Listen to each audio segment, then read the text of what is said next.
جنت ہمیں عملوں کی وجہ سے نہیں مل سکتی، اگر ملے گی تو اللہ کے فضل کی وجہ سے ملے گی۔ یہ مسئلہ سمجھ میں آ گیا؟ عبادت کی وجہ سے جنت نہیں ملے گی بلکہ اللہ کے فضل کی وجہ سے جنت ملے گی۔ چنانچہ بخاری شریف کی ایک حدیث ہے کہ بنی اسرائیل میں ایک اللہ کا عاشق تھا، اس نے دیکھا کہ سمندر کے اندر ایک جگہ پہاڑی کا سیرا نکلا ہوا ہے، تو وہاں ایسی جگہ ہے کہ جہاں ہر بندہ جا ہی نہیں سکتا۔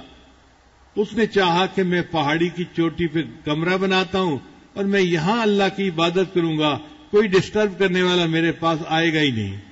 چنانچہ اس نے وہاں پر کمرہ بنایا اور 400 سال تک اللہ کی عبادت کی۔ ہمیں تو اعتکاف میں آئے ہوئے ابھی 10 دن بھی نہیں گزرے نا، اس نے 400 سال تک وہاں اللہ کی عبادت کی۔ پھر اس نے دعا مانگی کہ یا اللہ اگر یہ پاسبل ہے کہ مجھے سجدے کی حالت میں موت آئے تو میری یہ دعا قبول فرما لینا۔ اللہ نے دعا قبول کر لی اور اس بندے کو نماز کے سجدے کی حالت میں موت آئی۔ اب آپ بتائیے 400 سال اللہ کی عبادت کی اور سجدے کی حالت میں اس کو موت آئی۔ یہ اللہ کا بندہ جب اللہ کے سامنے پیش ہوا تو اللہ نے فرشتوں کو فرمایا میرے فضل سے اس بندے کو جنت عطا کر دو۔ تو اس بندے نے کہا رب بعملی، اللہ میرے عملوں کی وجہ سے، میں نے تو بڑی عبادت کی ہوئی ہے۔ اللہ نے فرمایا میرے فضل سے جنت لے جاؤ۔ اس نے دوسری مرتبہ پھر کہا رب بعملی، اللہ میرے عملوں کی وجہ سے جنت دے دیجئے۔ اللہ نے فرمایا اچھا یہ بار بار کہہ رہا ہے کہ میرے عملوں کی وجہ سے، تو فرشتوں اس کے عملوں کا اور جو نعمتیں میں نے دی ہیں ان کا ذرا حساب کر لو۔ حدیث پاک میں آتا ہے کہ جب فرشتوں نے حساب کیا اس کی 400 سال کی عبادت اس کی آنکھوں کی بینائی کا حق ادا نہ کر سکی۔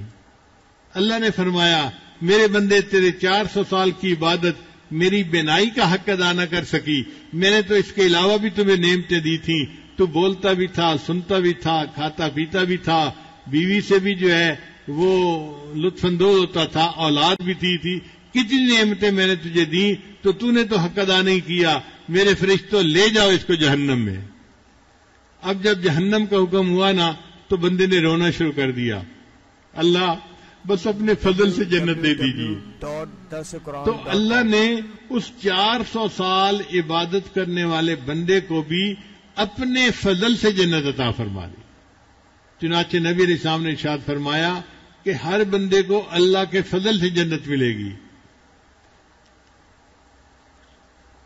اللہ نے جنت کو پیدا کیا اور فرمایا کہ اے جنت انت رحمتی، تو میری رحمت ہے، ارحم بکی من اشاء، میں تیرے ذریعے سے جس پر چاہوں گا رحم کروں گا۔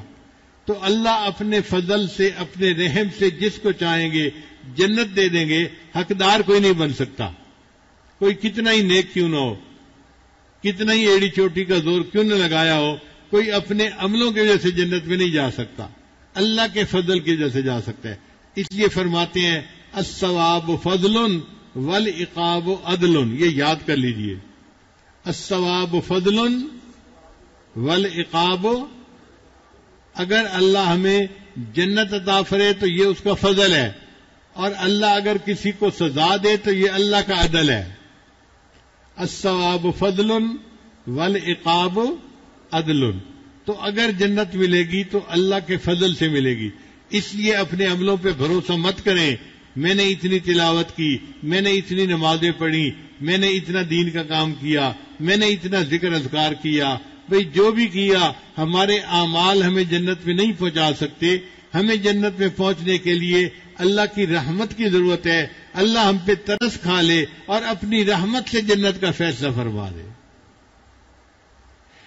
اس لیے نبی علیہ السلام نے دعا سکھائی کہ یہ دعا مانگا کرو، اللہم مغفرتک اوسع من ذنوبی، اے اللہ تیری مغفرت میرے گناہوں سے زیادہ وسعت رکھتی ہے، ورحمتک ارجا عندی من عملی، اور مجھے اپنے عملوں پہ امید نہیں ہے، آپ کی رحمت پہ امید ہے، آپ کی رحمت ہو گئی تو مجھے بھی جنت مل جائے گی۔